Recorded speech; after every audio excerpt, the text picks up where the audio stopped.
Alright, people. So, what is basically friction? Tell me. Yes. तो क्यों ऐसा होता है? कोई भी मूविंग ऑब्जेक्ट अगर एक बॉडी दूसरे बॉडी के ऊपर मूव हो रही है तो there will always be an opposing force, ठीक है। तो फ्रिक्शन होता क्या है भाई साहब? Friction is an opposing force. Friction is an opposing force और ये कॉन्स्टेंटली बॉडीज पे एक्ट होगा। Friction is an opposing force. Are we clear on this one people? किसी भी बॉडी का जिसका मूवमेंट हो रहा है उसके अगेंस्ट एक फोर्स एक्ट होता है और उस अगेंस्ट फोर्स को हम क्या बोलते हैं भाई साहब? Friction. Friction is a force which acts against the motion, ठीक है। क्लियर है।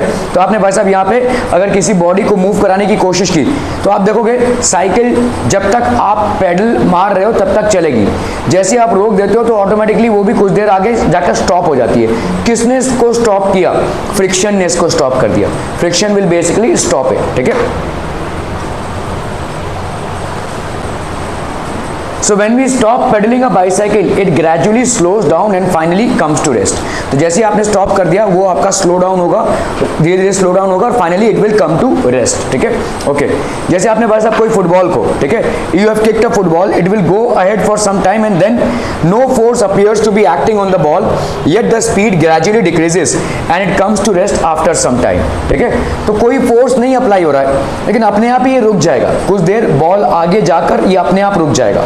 सो बॉल के मोशन के अगेंस्ट कंटिन्यूसली एक फोर्स एक्ट हो रहा है। There is a continuous force which is acting against the motion of the ball and that force is known as friction, ठीक है। That force is known as friction. The force responsible for changing the state of motion of the ball is called the force of friction. तो ये भाई साहब क्या है? Force responsible for changing the state of motion of the ball is called the force of friction. Clear है? Are we clear on this one people? Okay. Friction तभी हो सकता है जब कांटेक्ट में हो, ठीक है। Friction is always happening when it is a contact force. तो friction will always happen when two bodies are in contact. Whenever an object moves और टेंड्स टू मूव, ठीक है, एन ऑब्जेक्ट एक्चुअली मूव कर रहा हो और या तो मूवमेंट के शुरुआती तौर पे, ठीक है, tends to move over the surface of another object, there is a force acting between the two surfaces in contact, ठीक है। जैसे समझो मैं इस बेंच को ऐसे धक्का दे रहा हूँ, ये हिल रहा है क्या? नहीं। अब इसको जोर से धक्का दूंगा शायद हिलेगा। तो क्या मैं यहाँ पे अभी जब मैं इसको फोर्स दे रहा हूँ और ये मूव नहीं हो रहा तब भी क्या फ्रिक्शन एक्ट हो रहा है? यस, इट हैपेंस, ठीक है। फोर्स तब भी एक्ट होगा, फ्रिक्शनल फोर्स तब भी एप्लीकेबल होगा। समझ लो यहाँ पे कोई बॉडी है, उस पर मैं फोर्स अप्लाई कर रहा हूँ, ये नहीं हिल रहा है, ठीक है। उसमें मैंने और ज़्यादा फोर्स अप्लाई कर दिया तो ये चलने लगा, ये इधर जा रहा है, तो फ्रिक्शन किस तरफ होगा? इधर। इस बॉडी पे मैं फोर्स यहाँ पे लगा रहा हूँ, ठीक है, तो फ्रिक्शन होगा इस पे? यस। जब भी बॉडीज कांटेक्ट पे होगी तो यहाँ पे कौन सा केस बन रहा है? Tends to move. The case here is tends to move. When a body actually moves or tends to move over the surface of another object, there is a force acting between the two surfaces in contact, and that force is known as the force of friction. Are we clear to this one, people? बहुत बढ़िया, ठीक है। So force of friction, भाई साहब आपने देखो एक body को मूव किया, ठीक है। So this is basically displacement, body इधर मूव हो रही है। डिस्प्लेसमेंट मतलब एक पोजीशन से दूसरे पोजीशन पे बॉडी का आना, the movement of the body from one position to the other, that is called displacement. So force of friction will act against this displacement. The force of friction is going to act against this displacement. The force of friction always acts on all the moving objects and is direction is always opposite to the direction of motion. तो इसका direction हमेशा opposite होगा to the direction of motion, ठीक है। सबसे हम लोग जैसे कॉज ऑफ फ्रिक्शन, ये एक इंक्लाइंड प्लेन है, ठीक है, ये एक इंक्लाइंड प्लेन है। Due to force of friction of the wooden surface the comes to rest, ये सपा, ठीक है।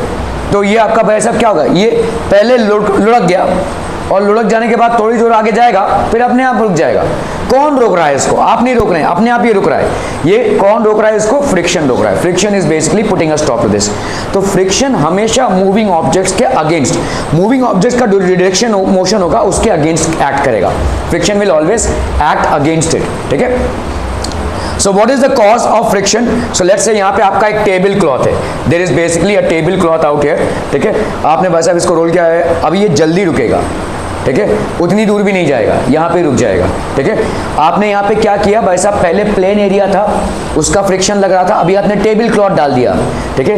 एक और जल्दी रुक जाएगा, मतलब आपने क्या किया है, फ्रिक्शन को बढ़ा दिया है। यू आर बेसिकली जितना रफ सरफेस होगा उतना ज्यादा आपका फ्रिक्शन बढ़ेगा, ठीक है। Friction increases with the rough, so due to the force of friction on the table cloth the car comes to rest, ठीक है। The car basically comes to rest, okay. So यहाँ पे देखो कार ने इतना चला, where do you think the car covered a greater distance? So obviously without the table cloth the car covered a greater distance, ठीक है। तो वहां पे उसने ज्यादा डिस्टेंस कवर किया, ठीक है। So why did this happen? Roughness of the surface in contact, roughness जितना बढ़ेगा, ठीक है, रफनेस जितना भाई साहब आपका बढ़ेगा उतना ही फ्रिक्शन भी बढ़ जाएगा, ठीक है। The more is the roughness the more will be the friction, ठीक है। So more is the roughness the more will be the friction, are we clear? तो आपने क्या किया यहाँ पे पहले थोड़ा सा प्लेन सरफेस एरिया था, तो कार यहाँ तक पहुंच रहा था, यहाँ पे फाइनली फ्रिक्शन उसको स्टॉप कर दे रहा है। अभी जैसे आपने क्लॉथ डाल दिया तो आपका फ्रिक्शन बढ़ गया, रफनेस बढ़ गया, फ्रिक्शन बढ़ गया, तो कार यहीं पे स्टॉप हो रहा है। सो रफनेस इंक्रीजेस द फ्रिक्शन, ठीक है, roughness will increase the friction. Cause of friction, force of friction depends upon the nature of the two surfaces in contact, तो जो दो surfaces in contact में हैं उनके नेचर पे डिपेंड करता है ये, ठीक है। ओके, सो आपका समझो यहाँ पे क्या था, पहले ये तो एक टेबल के ऊपर ही मूव कर रहा था, now it is moving over a table cloth, तो यहाँ पे क्या हो गया भाई साहब, force of friction, roughness decreases, force of friction decreases. अगर आपका भाई साहब रफनेस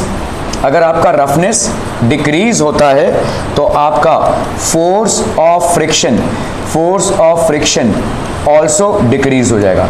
अगर आपका रफनेस बढ़ जाता है, if the roughness increases then the force of friction also increases, ठीक है, force of friction also increases, roughness increases, force of friction also increases, all surfaces have some roughness on them, हर एक surface में कोई ना कोई amount of roughness भाई साहब होता ही है। cause of friction, ये एक smooth surface है, ठीक है, still the block comes to rest, तो ये block आपका rest पे आ गया, ठीक है। why is that so? when two surfaces are put in contact, the irregularities, ups and downs of the surface get somewhat interlocked with the irregularities of the other surface, तो यहाँ पे भाई साहब क्या हो जाती है, इंटरलॉकिंग, ठीक है, इंटरलॉकिंग, तो यहाँ पे इंटरलॉकिंग हो जाती है, ठीक है।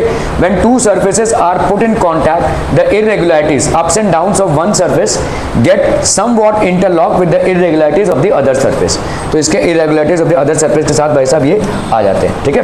Okay, force is applied but that force is not able to set the body in motion, तो फोर्स आपने अप्लाई किया हुआ है, ठीक है, लेट अस अंडरस्टैंड व्हाई। तो आपने समझो भाई साहब यहाँ पे कोई फोर्स अप्लाई किया हुआ है, सो यू आर बेसिकली एक स्प्रिंग बैलेंस है, ठीक है। What do you observe when you apply some force, ठीक है, the reading of the spring balance changes but the block does not move, ठीक है, तो आपका ब्लॉक जो है तो मूव नहीं कर रहा है। The this reading gives the measure of the force of friction between the block and the wooden surface, ठीक है। तो आपने भाई साहब यहाँ पे, तो आप इसको खींच रहे हैं, ठीक है, इसको आप खींच रहे हैं, सो ये आपका ब्लॉक हो गया। What do you observe, what do you apply some force, ठीक है, the reading of the spring balance changes but the block does not move, ठीक है, ये ब्लॉक भाई साहब मूव नहीं कर रहा है। This reading gives the measure of the force of friction when the blocks and the wooden surface, तो ये आपका क्या मेजर दे रहा है भाई साहब, this reading gives the measure of the force of friction between the blocks and the wooden surface, ठीक है। तो आपका फोर्स ऑफ फ्रिक्शन डिफाइन करता है between the blocks and the wooden surface, ठीक है। Just one moment people. Okay, तो अभी देखो यहाँ पे हम एक स्प्रिंग से इस लोड को खींचने की कोशिश कर रहे हैं, ठीक है। दिस रीडिंग, तो आपका भाई साहब ये स्प्रिंग बैलेंस में एक रीडिंग आएगा, इस अभी जब हम इसको खींच रहे हैं तो इसका मूवमेंट किस तरफ है भाई साहब, इस तरफ है, इसका फ्रिक्शन किस तरफ होगा, इस तरफ, ठीक है। तो आपका ये जो यहाँ पे जो रीडिंग आएगी वो किसकी रीडिंग होगी, फ्रिक्शन की, that will basically give you the reading of friction, ठीक है।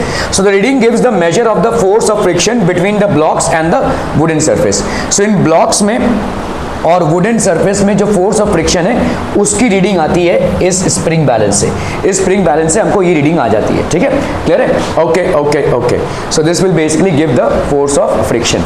ओके, सो स्प्रिंग बैलेंस अगर आप देखोगे भाई साहब, spring balance is a simple device that can be used for measuring the force acting on a object. तो एक object पे कितना फोर्स आ रहा है, it consist of a coiled spring which gets stretched when a force is applied to it. ठीक है, तो एक कॉइल्ड स्प्रिंग है, stretching of the spring is measured by a pointer moving on a graduated scale. तो ये भाई साहब pointer move हो रहा है इस ग्रेजुएटेड स्केल पे, भाई साहब ये पॉइंटर मूव हो रहा है। ठीक है, so the SI unit of force is 1 Newton. Force का एसआई यूनिट मतलब क्या होता है, स्टैंडर्ड इंटरनेशनल। ठीक है, एसआई मींस स्टैंडर्ड इंटरनेशनल। ठीक है, स्टैंडर्ड इंटरनेशनल। अभी देखो स्टैंडर्ड इंटरनेशनल की जरूरत क्यों है, क्योंकि अलग अलग फिजिकल क्वांटिटीज हैं, कहीं पे डिस्टेंस है, कहीं पे स्पीड है, कहीं पे कुछ, कहीं पे कुछ। तो इन सब चीजों को हम एक स्टैंडर्ड यूनिट से मेजर करते हैं ताकि ये पूरे दुनिया भर में एक ही यूनिट से जाने जाए। जैसे लेंथ को अगर मैं बोलूं तो इसका स्टैंडर्ड यूनिट क्या है, मीटर। ठीक है, लेंथ का स्टैंडर्ड यूनिट क्या है भाई साहब, मीटर। स्पीड का स्टैंडर्ड यूनिट क्या है भाई साहब, मीटर पर सेकेंड। वॉल्यूम का स्टैंडर्ड यूनिट क्या है भाई साहब, metre cube. So these are all standard units. ये पूरे विश्व में इसी स्टैंडर्ड यूनिट से जाने जाएंगे। ठीक है, The force is said to be 1 Newton if it provides an acceleration of 1 meter per second square in a body of mass 1 kg। तो 1 न्यूटन कितना हो जाएगा, 1 kg into 1 metre per second square. तो ये हो गया आपका 1 न्यूटन। ठीक है, 1 kg into 1 metre per second square is 1 newton. The force is said to be 1 newton if on a body of 1 kg it produces an acceleration of 1 metre per second square. ठीक है, अगर समझो भाई साहब आपका ये कोई बॉडी है, ठीक है, let's say this is a body और इस बॉडी का मास कितना है, 1 kg। इस बॉडी पे आप कोई फोर्स डाल रहे हैं और उस फोर्स के चलते इसमें 1 मीटर पर सेकेंड स्क्वायर का एक्सेलरेशन प्रोड्यूस हो रहा है। एक्सेलरेशन कितना प्रोड्यूस हो रहा है, 1 मीटर पर सेकेंड स्क्वायर का। तो फोर्स आपका कितना हो जाएगा, फोर्स विल बी 1 न्यूटन। तो this will be 1 kg into 1 metre per second square, तो 1 kg metre per second square. ये हो गया आपका 1 न्यूटन का force. 1 newton is equal to 1 kg into 1 metre per second square. 1 kg के मास पे अगर आप कोई फोर्स अप्लाई कर रहे हैं और उसमें एक्सेलरेशन प्रोड्यूस हो रहा है 1 मीटर पर सेकेंड स्क्वायर का, तो उसको हम क्या बोलेंगे भाई साहब, 1 न्यूटन ऑफ फोर्स। ठीक है, तो what is 1 Newton of force, 1 newton is the force which when applied on a body of mass 1 kg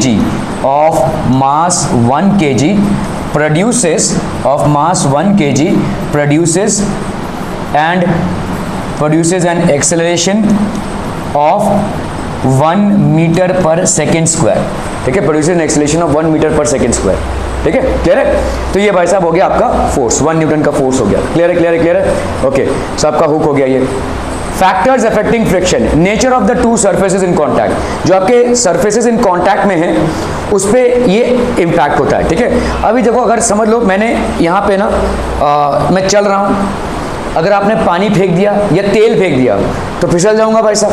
क्या हो गया, सिचुएशन क्यों चेंज हो गई, फ्रिक्शन कम हो गया। अब आप देखो कि बरसात के टाइम पे ज़्यादा एक्सीडेंट्स होते हैं क्योंकि रोड में पानी है और रोड में पानी क्या करता है, फ्रिक्शन को रिड्यूस कर देता है। रोड में फ्रिक्शन होना ज़रूरी है। अगर फ्रिक्शन नहीं होगा तो भाई साहब आपके व्हीकल्स रुकेंगे ही नहीं, लेकिन पानी या तेल फैला दोगे तो भाई साहब रोड में फ्रिक्शन नहीं रहेगा। ठीक है, फिर एक्सीडेंट्स होंगे। ठीक है, तो nature of the two surfaces in contact, ये दो सर्फेसेस जितने ज़्यादा रफ होंगे उतना ज़्यादा फ्रिक्शन होगा। ठीक है, दो सरफेसेस जितने ज़्यादा रफ होंगे उतना ज़्यादा फ्रिक्शन होगा, जितने कम रफ होंगे उतना लेस फ्रिक्शन होगा। ठीक है, the less, if they are very rough the friction will be high, if they are less rough then the friction will be low। Friction भाई साहब आपका लो हो जाएगा। ठीक है, nature of the two surfaces in contact, force pressing the two objects together, कितना force आप लगा रहे हैं, जितना ज़्यादा आप फोर्स लगा रहे हैं उतना मोशन कॉज करने की कोशिश कर रहे हैं और उतना ही अपोजिंग फोर्स होगा। The more is the force that you are trying to apply, the more will be the opposing force as well, उतना ही ज़्यादा अपोजिंग फोर्स भी लगेगा। ठीक है, ओके, टाइप्स ऑफ फ्रिक्शन, अभी हम बात करेंगे भाई साहब टाइप्स ऑफ फ्रिक्शन की। तो एक होता है आपका स्टैटिक फ्रिक्शन। स्टैटिक मतलब ठहरा हुआ। कोई बॉडी, समझ लो ये बॉडी है, क्या इस पर फ्रिक्शन लग रहा है, मैंने कोई फोर्स नहीं लगा, समझ लो ये भी यहाँ पे नहीं बैठा हुआ है, ऐसे ही रहेगा। ये स्टूल देख लो, ये स्टूल यहाँ पे है वैसा। ठीक है, क्या इस पे कोई फ्रिक्शन लग रहा है? अभी तो मैं कोई फोर्स नहीं अप्लाई कर रहा हूँ. यस, लग रहा है भाई साहब, देयर इज अ फ्रिक्शन. अभी भाई साहब ये ऐसे तो नहीं जा रहा है, ये ऐसे तो नहीं जा रहा है, ऐसे डोले डोले तो नहीं कर रहा है भाई साहब, है ना. तो there is a friction which is always acting on this body and this friction is called static friction. ठीक है, जो बॉडी को ठहरा के रखती है उसको हम बोलते हैं स्टैटिक फ्रिक्शन. अगर आपने कोई राउंड ऑब्जेक्ट लिया, वो ठहरा हुआ रहेगा, लुढ़कता रहेगा भाई साहब, क्योंकि आपने क्या कर दिया, उसके फ्रिक्शन को रिड्यूस कर दिया. उसका सरफेस कुछ ऐसा है कि उसका फ्रिक्शन, देखो जितना ज़्यादा कॉन्टैक्ट पॉइंट होगा, देखो फ्रिक्शन क्यों बढ़ता है, देखो समझो, यहाँ पे समझो ये एक बॉडी है. ठीक है, फ्रिक्शन किसके वजह से होता है? इस सरफेस पे, जो इसके बीच, ये नीचे वाला सरफेस है और ये में, यहाँ पे इंटरलॉकिंग हो जाती है, इंटरलॉकिंग हो जाती है. जितनी ज़्यादा इंटरलॉकिंग होगी उतना ज़्यादा फ्रिक्शन होगा. अभी समझ लो ये 1 kg का भाई साहब क्या है, 1 kg का मास है. ठीक है, ओके. सो देखो यहाँ पे 1 kg का एक बॉक्स है. ठीक है, 1 kg का एक बॉक्स है, इसका इतना बड़ा एरिया है, ये कॉन्टैक्ट एरिया है. ठीक है, ये कॉन्टैक्ट एरिया है. अभी मैं 1 kg का ही एक बॉल ले लेता हूँ, बताओ किसको मूव करने में ज़्यादा आसानी होगी? इसको. क्यों? क्योंकि इसका इंटरलॉकिंग स्पेस जो है, एरिया जो है वो कम है. जितना आपका इंटरलॉकिंग एरिया कम होगा उतना ज़्यादा, उतना कम आपका फ्रिक्शन होगा. ठीक है, the more is the interlocking area, ये आपको देखोगे अगर, this is the interlocking area, the more is the interlocking area, the more is the friction, the lesser is the interlocking area, the lesser is the friction. Clear है, clear है, clear है people? Okay. तो आपका भाई साहब ये हो गया डायरेक्शन ऑफ फोर्स और आपका फोर्स ऑफ फ्रिक्शन हो गया. ठीक है, so what do we find, what we find here is, so this force is not sufficient to overcome the friction. तो हमारा ये जो फोर्स है दिस, तो आपका कभी कभी जैसे समझो, अगर मैं यहाँ पे एक थोड़ा सा फोर्स लगा रहा हूँ, ये नहीं आ रहा है भाई साहब, तो इसका मतलब क्या है, इस फोर्स से ये बॉडी मूव नहीं हो पा रही है, क्योंकि इसका जो स्टैटिक फ्रिक्शन है, मैंने जो फोर्स अप्लाई किया हुआ है इसके स्टैटिक फ्रिक्शन से कम है. मुझे कम से कम इतना फोर्स अप्लाई करना पड़ेगा कि इसके स्टैटिक फ्रिक्शन से ज़्यादा हो, तब जाकर ये बॉडी मूव करेगी. ठीक है, the force is not sufficient to overcome the friction. ठीक है, Why does this happen? तो ये क्यों हो रहा है भाई साहब? The box remains at rest. तो बॉक्स आपका भाई साहब रेस्ट पे है.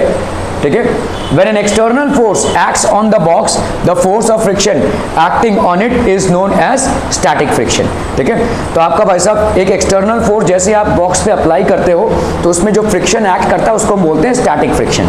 ठीक है, that is basically known as static friction. This static friction balances the force which we exert on the box and the box remains at rest. तो इस पे एक फोर्स लग रहा है और साइमल्टेनियसली इस पे एक स्टैटिक फ्रिक्शन लग रहा है, ये दोनों एक दूसरे को बैलेंस आउट कर रहे हैं. ठीक है, तो ये बॉक्स तब तक भाई साहब रेस्ट पे रहेगा. ठीक है, okay. So direction of force हो गया. अभी समझो आपने डबल कर दिया फोर्स को. ठीक है, आपने डबल कर दिया तो ये भी भाई साहब डबल हो जाएगा, ये भी बढ़ता रहेगा. जैसे जैसे आप फोर्स को बढ़ाते रहोगे वैसे वैसे फ्रिक्शन भी बढ़ता रहेगा, लेकिन फ्रिक्शन का एक लिमिट है, अब इसके ऊपर नहीं बढ़ेगा. अभी आपका अगर फोर्स बढ़ा तो ये बॉडी मूव करने लगेगी. क्या ये समझ में आ रहा है? ठीक है, देखो इस बॉडी पे आप पहले F फोर्स अप्लाई कर रहे थे तो इसका फ्रिक्शनल फोर्स इस तरफ लग रहा था. आपने इस फोर्स को बढ़ाया तो ये फ्रिक्शनल फोर्स भी बढ़ जाएगा. बढ़ते बढ़ते एक लिमिट आएगा, लिमिटिंग फ्रिक्शन बोलते हैं हम इसको. ठीक है, सो आपने समझ लो यहाँ पे पहले आपने क्या अप्लाई किया था, F फोर्स अप्लाई किया था और ये आपका डायरेक्शन था. Now the force of friction will also become, तो आपने इस F फोर्स को बढ़ाकर क्या कर दिया, 2F कर दिया, डबल कर दिया. तो आपका फ्रिक्शन भी भाई साहब बढ़ के 2F हो जाएगा. Friction also increases with the amount of force that you are applying in the same proportion. ठीक है, so what do we find, the this force is also not sufficient to overcome the friction. ठीक है, ये overcome friction को नहीं कर पाए. What does, why does this happen? तो आपका फोर्स ऑफ फ्रिक्शन हो गया. This box still remains as rest. This static friction balances the force which we exert on the box and the box remains as rest. ठीक है, तो आपका static friction क्या करेगा भाई साहब, बैलेंस करेगा किसको, the force which we exert on the box and the box remains at rest. तो आपका बॉक्स क्या हो जाएगा भाई साहब, रेस्ट पे रह जाएगा. ठीक है, क्लियर है? When the applied force is increased to 2F, आपने जब फोर्स को, पहले आप क्या अप्लाई फोर्स कर रहे थे F, तो आपका फ्रिक्शन भी कितना लग रहा था F. अभी आपने अप्लाइड फोर्स को क्या कर दिया 2F, तो आपका फ्रिक्शनल फोर्स भी कितना लग रहा है भाई साहब, आपका 2F. ठीक है, when the applied force increases to 2F, force of static friction increases on the applied force, ठीक है, of the applied force. Static friction is self adjusting force, मतलब जो आपका फ्रिक्शन है वो एक सेल्फ एडजस्टिंग है. जैसे जैसे आप फोर्स को बढ़ाएंगे ये फ्रिक्शनल फोर्स भी बढ़ता जाएगा, ठीक है, तो सेल्फ एडजस्ट कर रहा है, ठीक है. This is basically self adjusting force. The force required to overcome friction at the instant an object starts moving from rest is a measure of static friction.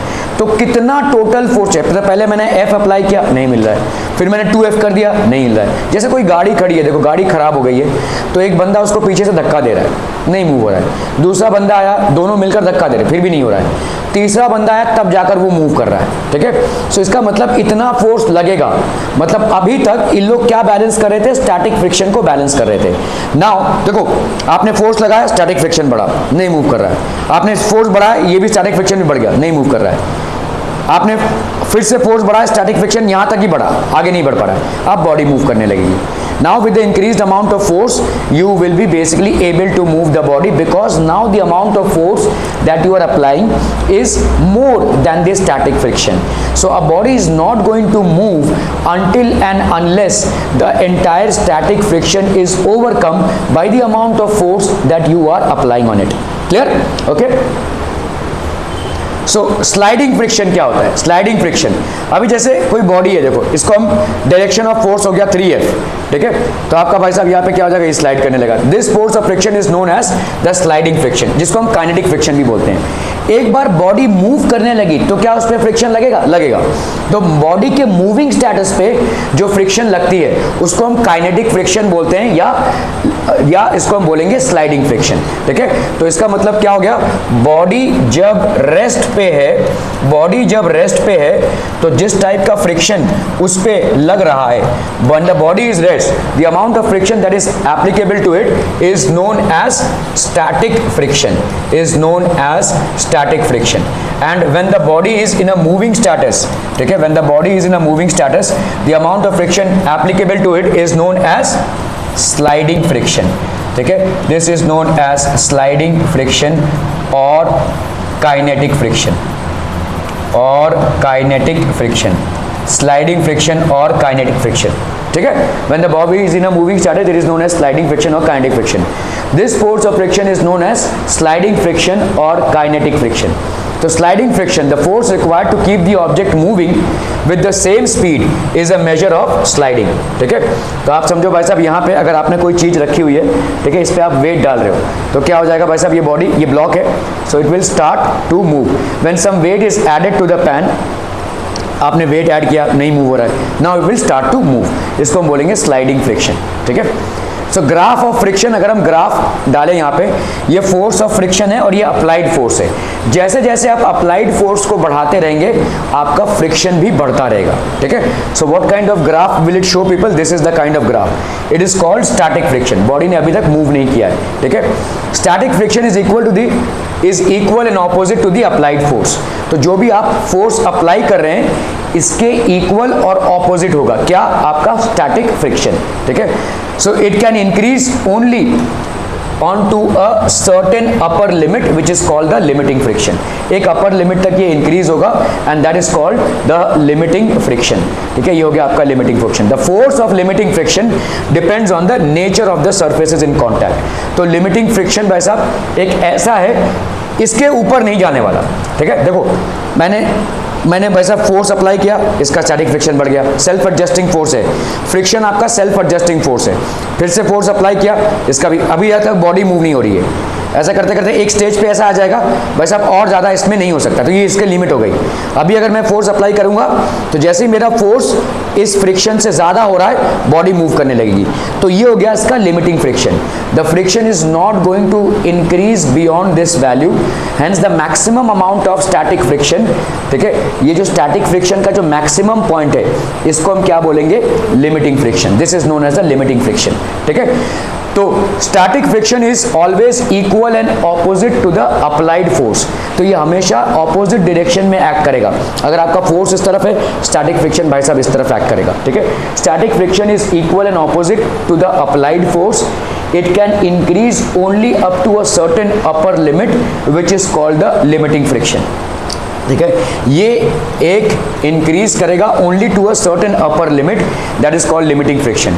The force of limiting friction depends upon the nature of surfaces in contact. किस तरीके के surfaces हैं, और मैंने आपको पहले भी बताया है, अगर आपका एरिया ज़्यादा है तो फ्रिक्शन बढ़ेगा, अगर आपका सरफेसेस का रफनेस ज़्यादा है तो भी फ्रिक्शन बढ़ेगा. ठीक है, ठीक है, अगर आपका रफनेस ज़्यादा है तो फ्रिक्शन बढ़ेगा, अगर आपका एरिया ऑफ कांटेक्ट ज़्यादा है तो भी फ्रिक्शन बढ़ेगा, अगर रफनेस कम है तो फ्रिक्शन घटेगा, एरिया ऑफ कांटेक्ट घटेगा तो फ्रिक्शन भी घटेगा. ठीक है, the force of limiting friction depends upon the nature of the surfaces in contact. ठीक है, तो ये हो गया आपका भाई साहब स्लाइडिंग फ्रिक्शन. अभी आपका क्या हो रहा है भाई साहब, नाउ अभी कौन सा फ्रिक्शन एक्ट कर रहा है इस पे, sliding friction. The moment the body is in motion the amount of friction that acts on it is known as sliding friction. ये अप्लाइड फोर्स है, ये अप्लाइड फोर्स के साथ स्लाइडिंग फ्रिक्शन बढ़ता नहीं है, ये कांस्टेंट रहता है. ठीक है, एक बार आप लिमिट को क्रॉस कर गए तो आपका फ्रिक्शन तो एक्ट होगा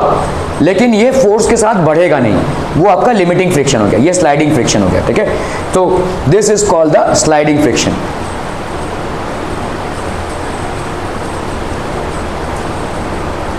Y sliding friction less than static friction. तो एक बार बॉडी अगर मूव करने लगती है तो आपको उतना फोर्स नहीं लगाना पड़ता है, क्योंकि आपने स्टैटिक फ्रिक्शन सेल्फ एडजस्टिंग है, स्लाइडिंग फ्रिक्शन सेल्फ एडजस्टिंग नहीं है. तो स्लाइडिंग फ्रिक्शन, ठीक है, स्लाइडिंग फ्रिक्शन जो होता है जब बॉडी मूव कर रही है बेसिकली, ठीक है, तो आपका sliding friction is always less than static friction. तो स्लाइडिंग फ्रिक्शन भाई साहब आपका स्टैटिक फ्रिक्शन से हमेशा लेस होगा. Sliding friction will always be less than static friction. ठीक है, तो आपका समझ लो ये आपका देख रहे हो, ये दो स्पेसेस के बीच में ऐसे इंटरलॉकिंग होगी. ठीक है, ये दो स्पेसेस के बीच में इंटरलॉकिंग होगी. ठीक है, there will always be interlocking between two spaces and this interlocking is going to depend on what factors, the roughness between the two surfaces and obviously the area of contact between the two surfaces. ठीक है, okay. The block doesn't move. This is because of the interlocking between the irregularities. तो irregular surfaces हैं और इनके बीच में भाई साहब interlocking की वजह से ये block move नहीं कर रहा है. ठीक है, okay. So once the interlockings have unlocked, the block starts moving. तो आपका भाई साहब एक बार interlocking क्या हो जाएगा, unlock हो गया तो block will start moving. Are we clear on this one, people? Okay, okay, okay. So it will start moving now. Okay, so once the motion starts, the contact points on the surface do not get enough time to lock into the contact points of the other surface. तो देखो interlocking है, मतलब आप देख भी नहीं सकते, दो सरफेसेस हैं, इनके बीच में रफ चीजें हैं और ये इंटरलॉकिंग है ऐसा. ठीक है, तो आप भाई साहब पुश कर रहे हैं, इंटरलॉकिंग टूटा. जब ये टूटा, अभी बॉडी मोशन में आ गया, जैसी बॉडी मोशन में आ गया तो आप उसको टाइम नहीं दे रहे इंटरलॉक होने के लिए, है ना. तो इसीलिए आपका sliding friction will always be lesser than the static friction. क्या ये मामला समझ में आ रहा है? देखो यहाँ पे समझो ये कोई बॉडी है और ये दूसरे बॉडी पे है, तो यहाँ पे ना रफ सरफेसेस हैं, ऐसे इंटरलॉकिंग हो गई है यहाँ पे, इंटरलॉकिंग. ठीक है, अभी भाई साहब आप फोर्स अप्लाई कर रहे हो, तो आप जैसे ही लिमिटिंग फ्रिक्शन को क्रॉस करते हैं बॉडी मूव करने लगती है. ठीक है, तो मतलब क्या हो गया, ये इंटरलॉकिंग टूटा है. अभी जब जैसी बॉडी मूव करने लगी तो आप उसको मौका नहीं दे रहे हो ना इंटरलॉक होने के लिए, you are not giving time to get interlock. तो इसका मतलब अभी भी फ्रिक्शन इस पे एक्ट करेगा, लेकिन ये जो स्लाइडिंग फ्रिक्शन है it will be lesser than the static friction. So sliding friction will always be lesser than the static friction. Are we clear on this one, people? Once the motion starts, the contact points on one surface do not get enough time to lock into the contact points of the other surface. एक बार भाई साहब आपका motion start हो गया तो ये जो contact points हैं इनको उतना टाइम नहीं मिल रहा है लॉकिंग के लिए. ठीक है, स्टैटिक फ्रिक्शन का मतलब क्या हो गया, the force required to overcome friction at the instant an object starts moving from rest is a measure of static friction. The force required to keep the object moving with the same speed is a measure of sliding friction. That is basically a measure of sliding friction. ठीक है। Rolling friction क्या हो जाएगा भाई साहब, what is rolling friction? तो अगर समझ लो भाई साहब, आप देखो अगर इसी सूटकेस को आपको भाई साहब घसीट के ले जाना रहता तो काफ़ी ज़्यादा फोर्स लगता था। आपने जैसे यहाँ पे चक्के लगा दिए तो फ्रिक्शन को आपने रिड्यूस कर दिया। फ्रिक्शन क्यों रिड्यूस हो गया? क्योंकि आपका एरिया ऑफ कांटेक्ट रिड्यूस हो गया है, ठीक है। अगर इसी बक्से को भाई साहब आप ऐसे मूव करते थे, ठीक है, अगर ऐसे मूव करते तो इतना एरिया ऑफ कांटेक्ट है, लेकिन अगर आपने चक्के लगा दिए हैं तो एरिया ऑफ कांटेक्ट कम हो गया है। एरिया ऑफ कांटेक्ट अगर कम होगा तो फ्रिक्शन भी कम हो जाएगा, ठीक है। The lesser is the area of contact, the lesser will be the friction, ठीक है। सो इसको हम बोलते हैं भाई साहब रोलिंग फ्रिक्शन। तो rolling friction, why do bags have wheels? It makes it easy for the person to pull the bag, thus reducing the friction. तो इससे भाई साहब होगा क्या, आपका फ्रिक्शन रिड्यूस होगा। Such a friction is called rolling friction, ठीक है। So activity to understand rolling friction. तो आपका भाई साहब ये ब्लॉक है, ठीक है। When some weight is added to the pan, the force of friction that comes into play when one body rolls over the surface of another body is called rolling friction, ठीक है। इसको हम भाई साहब बोलेंगे rolling friction. It exists between two surfaces in contact between which there is no relative motion. तो ये दो surfaces in contact के बीच में है जिसके बीच में कोई relative motion नहीं है। It exists between two objects when one of them is sliding over the surface of the other. एक जब दूसरे के ऊपर slide कर रहा है, ठीक है। It exists between two objects when one of them is rolling over the other. तो यहाँ पे देखो static friction कब exist कर रहा है? It exists between two surfaces in contact between which there is no relative motion. इन दोनों के बीच में भाई साहब कोई relative motion नहीं हो रहा है, ठीक है। The force required to keep the object moving with the same speed is a measure of sliding. It exists between two objects when one of them is sliding over the surface of the other. तो एक भाई साहब दूसरे के ऊपर slide कर रहा है। The force of friction that comes into play when one body rolls over the other surface of the other body. It exists between two objects when one of them is rolling over the other. ठीक है, clear है?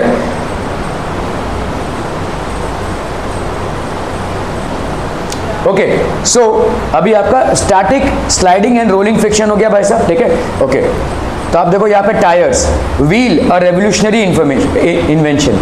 आज की तारीख में भाई साहब इतनी गाड़ियों को आप देख रहे हैं जाते हुए, अगर ये व्हील्स ना होते तो ये गाड़ियाँ नहीं होती। ये पूरा गाड़ी के अंदर मशीन है, मोटर है, जो भी है, सारी चीज़ें हैं, लेकिन एक्चुअल में तो उसका व्हील्स सबसे ज़्यादा मैटर करता है। तो व्हील्स ने क्या किया भाई साहब, व्हील्स एक रेवोल्यूशनरी इन्वेंशन था। अगर व्हील्स इन्वेंट ना होते तो हमारा लाइफ बहुत डिफिकल्ट होता, ठीक है, एक जगह से दूसरा जगह मूव करना।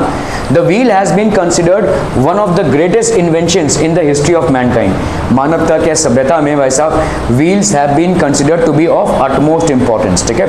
Okay, how are they important people? Where do you think the force of friction to pull the bag will be less? तो obviously आप देखो यहाँ पे ज़्यादा फोर्स लग रहा है आपको और यहाँ पे कम, क्योंकि आपके यहाँ पे व्हील्स लगे हुए हैं, वहाँ पे व्हील्स नहीं लगा हुआ है, ठीक है। सो व्हील्स रिड्यूस द फ्रिक्शन, ठीक है। तो यहाँ पे आपका बहुत लेस होगा फ्रिक्शन, क्लियर है? ओके,